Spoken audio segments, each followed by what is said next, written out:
যে আপনার আজকে 5 থেকে 6 দিন হয়েছে ক্লাস, তো মেইন রোডে যে চালাচ্ছেন আপনার কেমন লাগছে এখন? অনেক ভালো লাগছে আজকে। জি। আজকে মনে হচ্ছে মানে সার্থক। সার্থক। মানে আপনার শিখানো আমার শেখা। শেখা হ্যাঁ, হ্যাঁ। সবগুলো খুবই ভালো লাগছে। সার্থক মনে হচ্ছে। মেইন রোডে একটু মানে ভয় মেইন লাগছিল রোডে প্রথমে না? প্রথম খুবই ভয় লেগেছিল। মানে এখন কিভাবে চালাবো। এখন যখন চালাবো জি।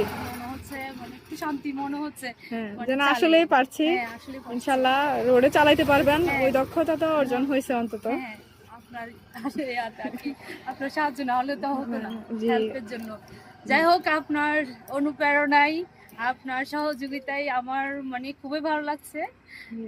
আগামীতে চেষ্টা করব মনে হচ্ছে। গাড়ি নিয়ে মানে চলে আসবেন রাঙামাটিতে ইনশাআল্লাহ। গাড়ি নিয়ে আপনাকে নিয়ে যাবো, পিছনে চালাবো, এটাও ইনশাআল্লাহ। ইচ্ছা আছে। ইনশাআল্লাহ, দেখি। ইনশাআল্লাহ। এতটুকু যখন হয়েছে, প্রতিদিন হচ্ছে এখানেই শেষ না।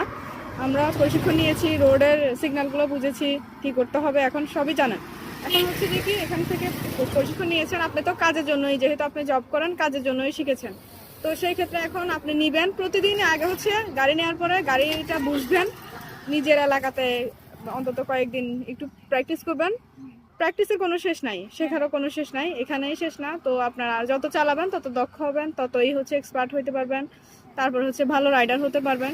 তো সেই ক্ষেত্রে আপনার সুন্দরভাবে প্রতিদিন যখন গাড়ি নেবেন চালাবেন, আগে আশেপাশে চালাবেন, এরপরে হুটহাট বের হয়ে যাবেন না। আগে যে প্রতিটি নতুন গাড়ি একটু অ্যাডজাস্ট করতে হয়, তো অ্যাডজাস্ট করে নেবেন। এরপরে হচ্ছে আপনি চালালে আর আপনার অসুবিধা নাই। এখন মোটামুটি চালানোর যে মানে সাহস মেন রোডে ওইটা তো হয়েছে। সাহস হয়েছে। হয়েছে, যাক। অনেক ভালো লাগছে। ঠিক আছে, অনেক অনেক শুভকামনা সবার জন্য। আসলে আপনারা পারাটাই হচ্ছে আমার অবশ্যই। সাকসেস।